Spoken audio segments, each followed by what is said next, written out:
What's up, guys? Thanks so much for joining us on the cap table. We're super excited to have Amani Kelly in the house, who I only met a few weeks ago, and now I see you everywhere. That's right. But it's great to have you here. Thanks for having me. Yeah, welcome, Amani. So, how long have you been here? And that's what I always like to kick it off. How long have you been here in Nashville? So it's going on 6 years in January. Okay. Yeah, so I guess I'm a veteran, right? Yeah. Well, I always say if you came here before the big shift from California before COVID, you're ahead of the curve here. I'm a unicorn. Yeah. Where are you from, Amani? Originally from a little town called Salem, Mass. If you're familiar with the witch trials and all that, that's where I grew up. So I'm a bit of a warlock. And Salem, I mean, bit of a it's close to Boston, right? Yeah, it's on the north side, so about 20 minutes from Boston. Okay. Did you go to college around there or?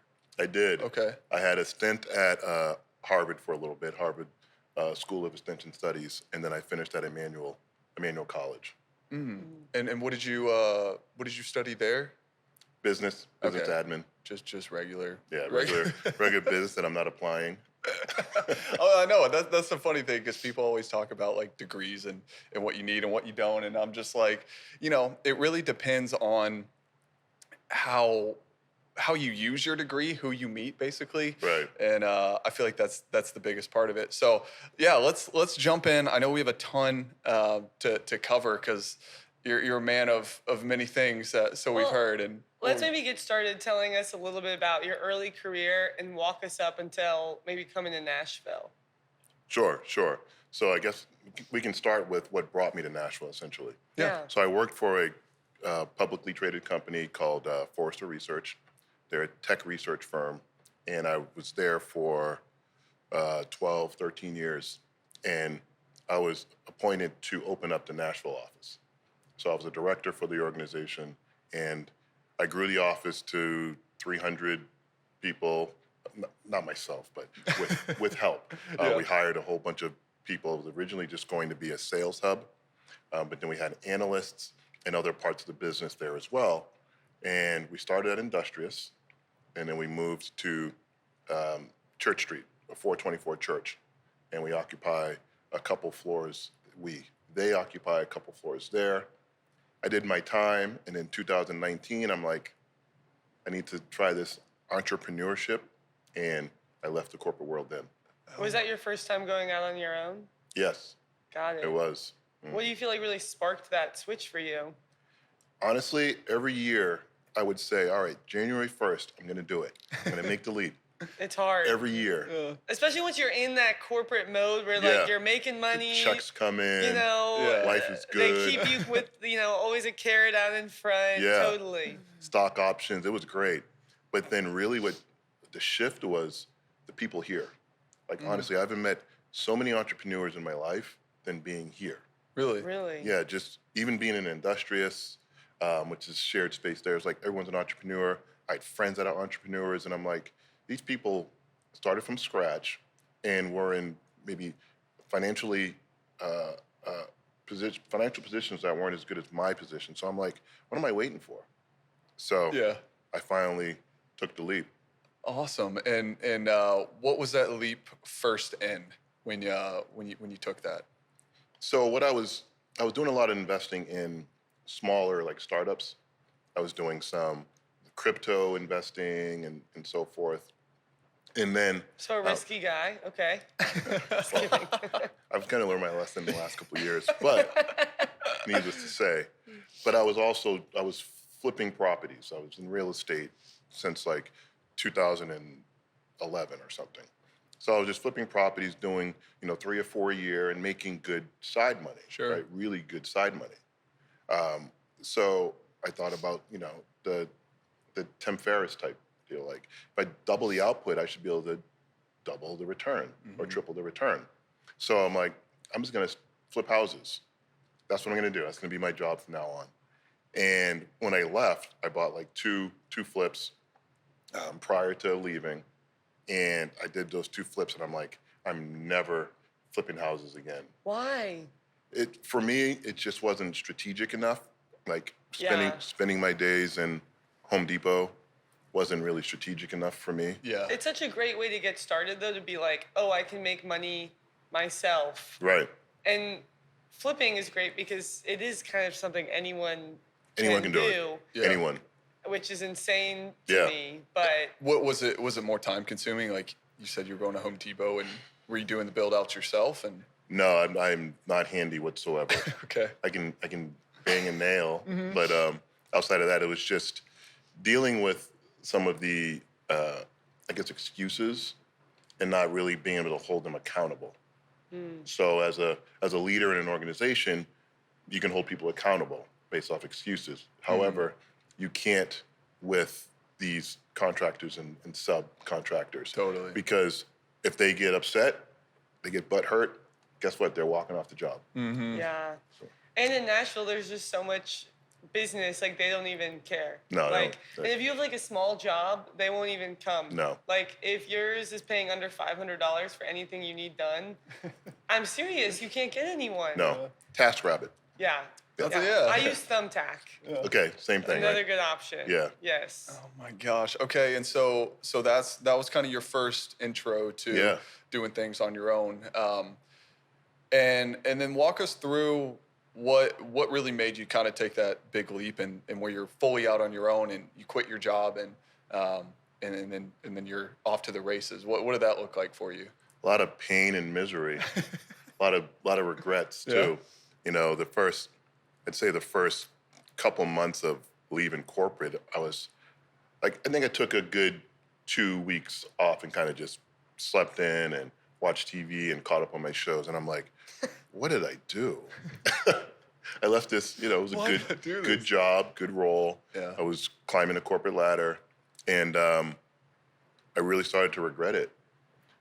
So I did the flips. It's great. Then I'm like, what's next? So I knew that eventually I would get into land development, but I didn't think it'd be so quickly. So the story is that I was bidding on properties it's a small community, real estate's a small community here in Nashville. So I was bidding on some of the same properties, and then I was introduced to the Garriers, who I'm sure we'll get into, that own the theme parks, this, that, and the other. And we decided to partner because we're stronger like this than like this. Sure. So we banded together. So then I got into land development with the Garriers and working on larger projects. So it was a bit of a learning curve, and it still is. But now we're, they do really big projects. I do smaller stuff, and I'm scaling to do bigger stuff as well. Dang. Talk to me more about, maybe tell us more about the Garriers and what they do and how you're involved. Sure. So, funny story. So we partnered. I'm working with them on the larger development company, which is Garrier Development. And his name's LD. It's LD and Delisa Garrier. And LD is the husband, and he's pretty funny. He's very funny. And he says, hey, we're working on something really big. And I'm like, all right, great. Tell me. Man. Can't tell you yet. Oh my gosh. I'm like, all right, well, great. Yeah. What's up? So then about 4 months later, after him telling me we're working on something really big, he's like, all right, we're building a theme park. And I'm like, okay, yeah, sure. Great. And then they show me the plans and show me how far along they were. And I'm like, count me in, whatever you need me to do. So they brought me on. I'm currently through my consulting company. So I own a consulting company as well. And that's how I'm paid until we have a true salary and so forth with the business. But I'm the executive director of partnerships and alliances, but more importantly, I'm responsible for leading the fundraising charge. Oh, interesting. Well, and then can you help our listeners and myself understand who Garrier? Am I saying that? Garrier. Garrier. It's almost like Garrier cheese, Yeah. but not. Well, I thought you were just saying Garrier. There's a guy here in Nashville, Oh, yeah. a real Garrier. Gary Ashton, Yeah. and Yeah. I was like, is this like No. a short boys type of name? But yeah, who is he? Just for So it's LD and Delisa Garrier. okay. They're a husband and wife team. They're a powerhouse couple. They're developers. They started with a car dealership, then moved into development and been scaling for the last 8 years plus. And now they're doing larger developments. So 200 plus units, 195 units, 400 units, all around Middle Tennessee. Oh, wow. And they just had a baby. And they just had a baby. Oh. 3 weeks tomorrow. Oh, really? Yeah, 3 weeks to go tomorrow. Dang. Okay, so let's jump right into it. I mean, because all we like to talk about is investing and stuff and fundraising and coming from two fund managers. How has that process been for you, and how long has it been since you started? So fundraising so I'm always fundraising for something. If it's my projects, if it's for a startup, whatever, always fundraising. But I'd say this has been one of the most interesting types of fundraising I've ever done. Fundraising for a theme park, right? So it's a unique deal to get in on. Not a deal you see every day. exactly. Yeah, before we jump into that, can we talk about what the theme park is? Yeah, Sure. what is Storyville? Yeah, it's called Storyville Gardens. Okay. It's based on the four corners of the earth. So this park, and I say this park because there'll be 6 or 7 parks behind this park, nationally and internationally. But this park is Europe, Africa, Asia, and America. So when you're in that part of the park, you're engrossed on the stories of that part of the world. So I'll give you an example, like the Battle of Mulan. So when you're in Asia part of the park, there'll be stories around Mulan. However, we're procuring only public domain stories. So like the Brothers Grimm, the Three Blind Mice, like all these public domain stories, so we don't have to pay a licensing fee. So when you see like Disney owning Aladdin or Disney owning Mulan, that's their spin on those specific stories. Yes. Gotcha. So the whole point of this park is to make reading fun again. Because when we did the study about a couple years ago, before COVID, 3 out of 5 children were not reading at grade level average. Now it's 4 out of 5 children. So Is this nationally or in Metro Nashville? this is in Tennessee. Okay, that's what I thought. So this whole park is to make reading fun again, because it's research has shown that when children have experiences, it makes them want to read again more. So think about Harry Potter. What did that do to the world? Yeah. All right? There's adults that read Harry Potter. Yeah. So Lord of the Rings. And those movements books are like huge. that. Yeah, they're huge, gigantic books that you know they become paperweights, but they read them.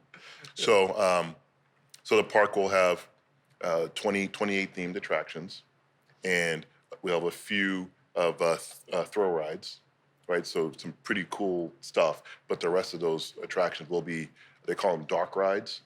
So they're housed within a structure. So think about like Space Mountain or even Harry Potter, stuff like that, so that we are able to switch out, we call them the skins. So switch out the theme of that ride a lot easier than it is to break down a roller coaster, and a lot, not easier, but more cost effective. So we can keep the fun, keep the thrill going. Yeah, and because, you know, when you hear about theme parks, it's interesting the way that those are, you know, those financially work, because you hear about Opryland, and how that, you know, closed down. And so if you guys are structuring this the right way, and you don't have to pay licenses, and you can drag people in there because, you know, of a purpose, I mean, you know, that potentially has, you know, a large upside, right? Right. And so, you know, so the developers came to you and said, like, hey, like, we need help with this process or fundraising, or what did that look like? And you going out and raising money? Yeah, so I want to say they came to me. They said there's a need. Let's go out there and go raise some money, right? So just to kind of back up on the financials, the actual park itself, it's on 40 acres. It's on 40 acres, so it's a more intimate park. There's a whole retail, dining, entertainment district, so it's a destination. So there'll be 3 hotels. There'll be restaurants, retail, a water park hotel, conference center hotel, a family-style hotel, and then an amphitheater as well. And then you have the parking lot. So right now, we've raised the money for the park, right? And one of the hotels. So I say that because what we've done is we've gone to private equity to fund the actual park. So the park is 329 million. So we've raised that with private equity. Oh. So then there's dollars that we need for working capital, pay the consultants, the design, all of Pixar. We're working with Pixar, one of our main character, our Mickey Mouse character. Yeah. So there's a lot of heavy hitters that are involved. So we had to go out and raise money. And what Delisa did, the CEO, she's the CEO and her husband's the co-CEO, said that, and we've gone into community and have seen that people really miss Opryland. They really, really do. They're like, I used to work there as a kid, or I used to send my kids there, and we used to go there all the time, et cetera, et cetera. So we're like, well, why don't we, this means a lot to the community. Why don't we have a community raise? So that's what we've been focused on, a community raise. So raising dollars throughout the Middle Tennessee and people that really feel the emotions of missing a theme park. So that has been an interesting process because one of our shares is $500,000. So we're like, yeah, we're just going to get a whole bunch of local people that are going to want to spend $500,000 for a share of something that is going to happen but doesn't exist. That's not tangible at the moment. And that didn't work out that well. So what Delisa did was we lowered the entry point to $50,000 per individual, which gives you a tenth of a share, right? Sure. And that's how we've been going around and raising capital through the community. Oh my God. $50,000 increments. For how big is this initial raise with So this initial raise is between 10 and 15 million. Oh my gosh, yeah. And you guys have to raise debt, but these are equity investors, right? Or how does that work? What we're raising now is equity. Got it. The PE is debt. Yep, that's what I thought. Gotcha. Yeah, 10 to 15 million on 50K. That's a lot of people on the cap table, right? Yeah, so Literally, hence the cap table. it's a lot. It's a lot on the cap table. Good plug. So that piece closes at the end of this year, December 31st.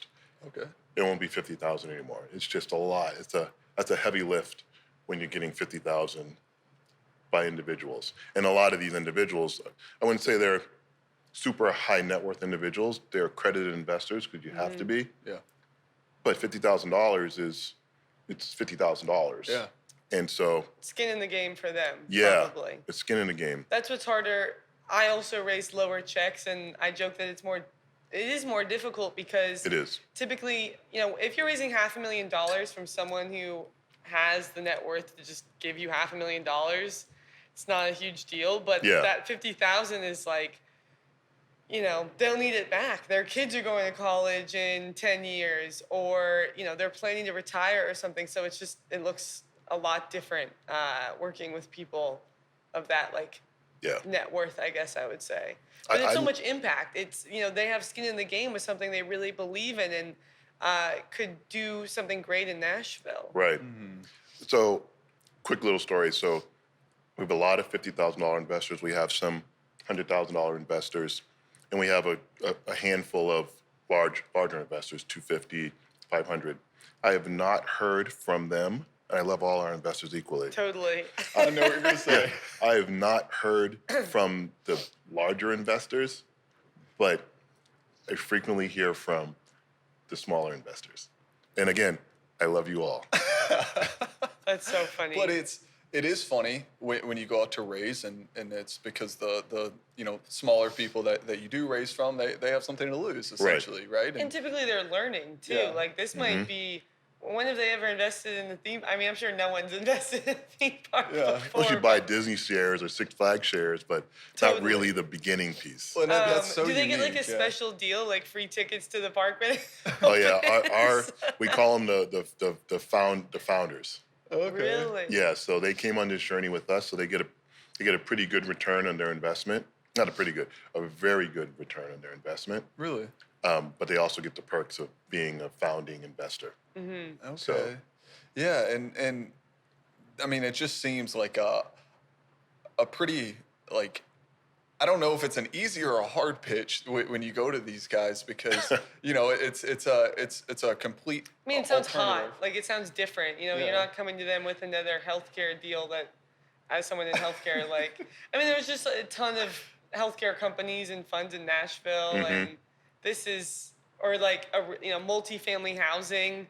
It's like a dime a dozen. Right. But this is unique. This is something no one's done before. It's very hard for most people to wrap their head around, right? Some of them call it a concept because they can't touch it and feel it right now, which I get it, but it's not a concept. It's happening. It's pushing forward. And then some of the pushback has been, yeah, call us when you have cranes in the air. Then we're in. Exactly. Yeah. So it's like, to them, it's an idea. It's like you have a new technology that you're trying to create, and you have a wire frame of the app or something. Yeah. And they're like, you have any clients? Oh, no. So that's the biggest challenge right now.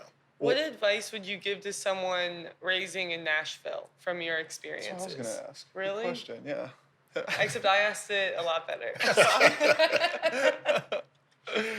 I would say get to know the community, get to know the people. If you're not from here, then definitely embed yourself with and ingrain yourself with the community, because that's going to get you a lot further than you coming in and trying to schmooze and be slick, because the local people here don't typically, Definitely.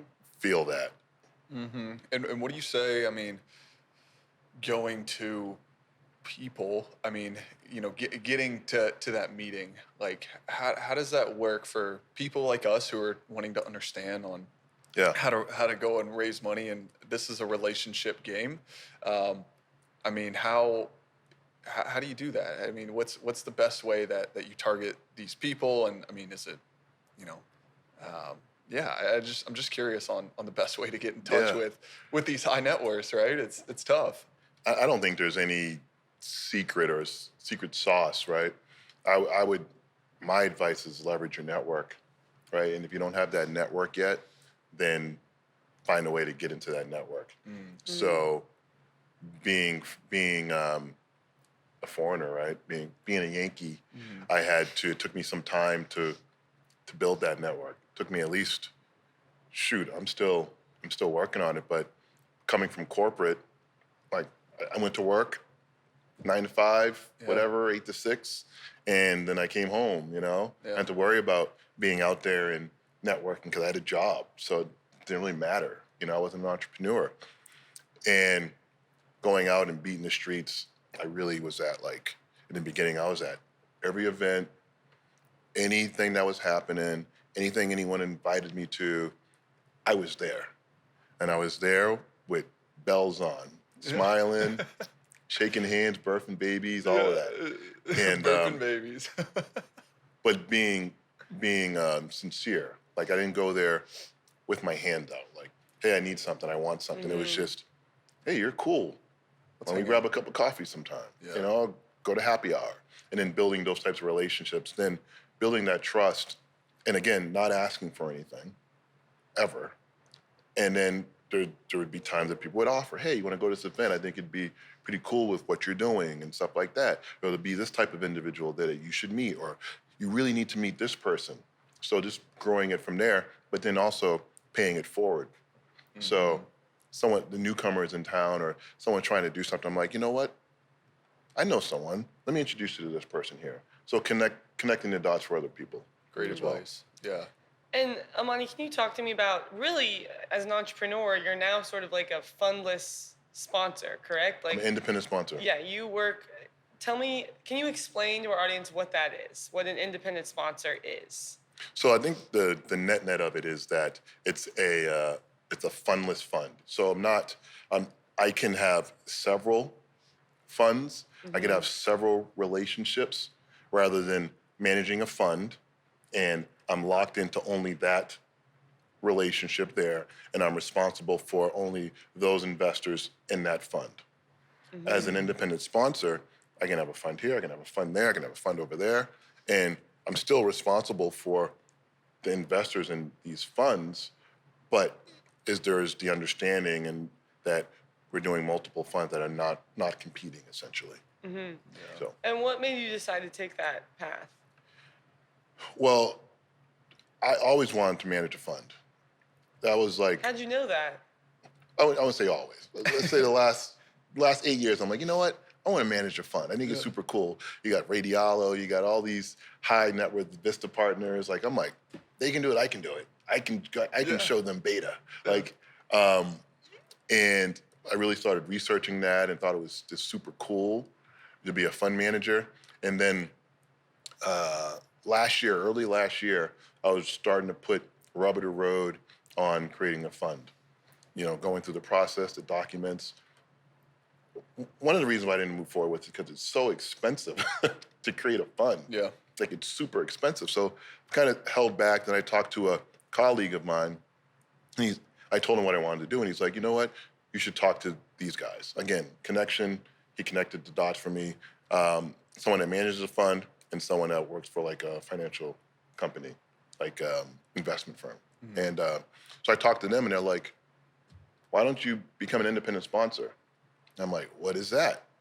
And they sent me a little bit of information on it. I started reading on it, started researching it, and decided that was the best route because I'm able to do so many other things and have so many different strategies rather than just having a couple strategies for a fund or creating a fund of a fund, et cetera.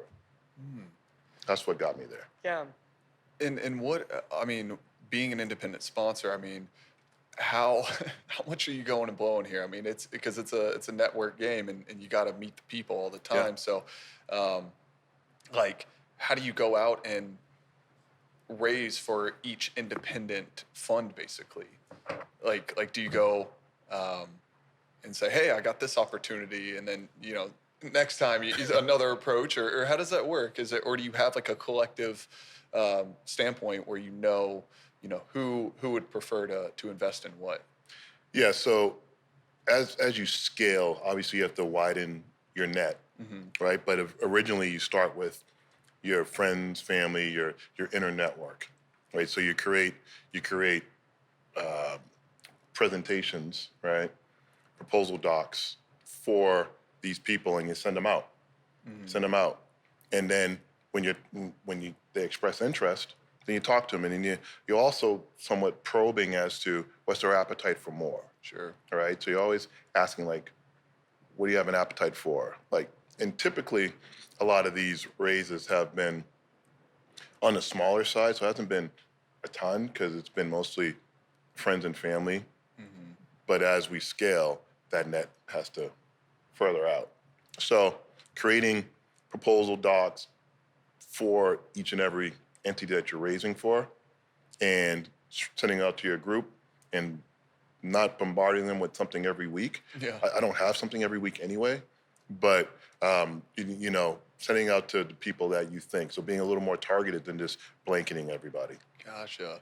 And then outside of that, it seems like you're on the board of a couple, companies as well, like Simply Home being one. Mm-hmm. How did you get on that? Because Simply Home is massive, right? I mean, they're a pretty large company. Yeah, they're doing some big things. Yeah. Here in Middle Tennessee, and then their growth strategy is pretty impressive. Mm-hmm. You kind of want to think of them almost like a Compass, right? Mm-hmm. Compass Real Estate, like they're gonna get there. Sean Miku and his team are incredible. Yeah.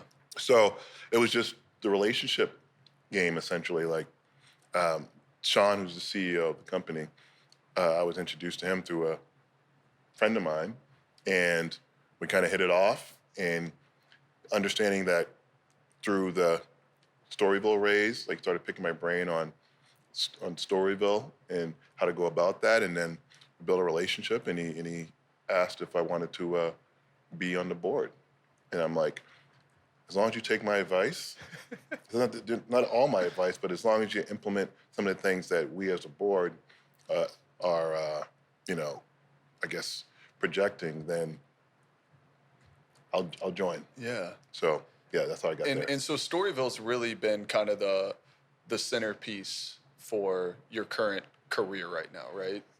I'd say so. Between Storyville and real estate. Okay. So again, like Storyville was my only client. So I have a a capital investment firm. It's called Southeast Investment Capital Group.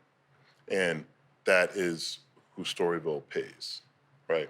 But now as I scale Southeast Investment Capital Group and bring on partners, we're more like a collective. So we focus on real estate, consulting, and capital raising, along with managing your investors. So we have a platform where we can manage investors as well. Interesting. Do you still do real estate investing on the side too, or have you given that up? No, I'm doing it. Yeah, I'm still doing grinding. it. Doing some, but it's development. Now it's new Got it. construction, stuff of that nature. Yeah, that's what I was going to talk about is what are you focusing on now a lot on the real estate side? Like what do you see as a big potential here in Nashville or anywhere else? Multifamily acquisition. Okay. Still new construction, and development. So development fees. So you're building something. I'll be the developer. I'll wrangle up everything. Everyone, you're just want this done. You got the money. Boom. So we'll take a development fee. Oh, interesting. Yeah. Yeah. And what do you think on Nashville? Like you said, new development. I mean, are you guys focusing on here new development specifically? Okay. How much room is there for growth still, do you think? I mean, is it 10 years out? Is it closer? My prediction is I think we have another 5 to 7 years, and then we're capped. And I say that because of infrastructure. Yeah. Unless we can figure out the infrastructure here, then we are capped. The tide is gonna go to the next big city or big movement, which is maybe Huntsville, that area, Florence, Alabama, Decatur, all that area, or like Clearwater, Tampa, that area as well. So we can figure out the transportation infrastructure, we're good for the next 20 years, but if not, we're about 5 to 7 years. Yeah, it's quite the hot topic. Yeah, yep. I know, and that's what we always like to ask is just seeing, because again, we put Nashville up on a pedestal and trying to see, just people who are in the markets and who understand it, right? And it's just, it's an interesting way. I mean, because like we say, is the state bird of Nashville is the crane. Right. Because Crane Watch, Yeah. cranewatch.com. Yeah. I know. Is that a That's thing? such a crazy crane watchers. Yeah, it tracks all the cranes in the air in Nashville. I don't know if the Business Journal puts it on. It is cranewatchers.com Yeah. though. And like at any given time, there's 300 cranes in the air in It's Nashville. crazy. And it tells you like what all the projects are. So it's good to stay in the know. I mean, because most people just like they walk past it or drive past it every day and never wonder like what it's gonna be. Yeah, what's going to happen? And they just wait till it's done. But it's pretty fun to know like what it's going to be. Have something to look forward to, I guess. I know. Yeah. I mean, it's crazy to see, and I'm a local, so Oh, you're a unicorn. I'm a unicorn. That's what everyone says. Yes. Yeah, a unicorn, man. And it's just been crazy to see the growth here on just everything from real estate to businesses moving here, and that's what we want to be super involved in. It's just the entrepreneurs coming and cultivating through that. Yeah. So I mean, for your capital raising part, do you do it for any company specifically? I mean, if a company came to you and was like, hey, like, we need to raise X amount, is that something part of your thesis, or is it really just for funds? No, it's for just that. So typically, smaller companies will come to us with a number that they need to raise, and then we'll evaluate it as in, does this make sense, right? Is this a good idea? Yeah. I wouldn't say as many mature companies have come to us because they usually have their, group that they can go to, but it's primarily a lot of startups and small companies. Yeah. And I have a friend who is an avid listener of this anyway, so this will answer his question is when you're a capital raiser, how much percentage do you get normally of every dollar that you raise essentially? That's a good question, right? And I say that because it can go, you can do whatever you want, right?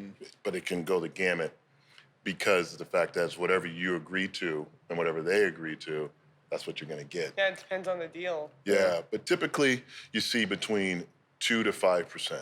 Okay. That's typical. So if you go into a capital broker, for example, they're going to charge between 2 and 5%.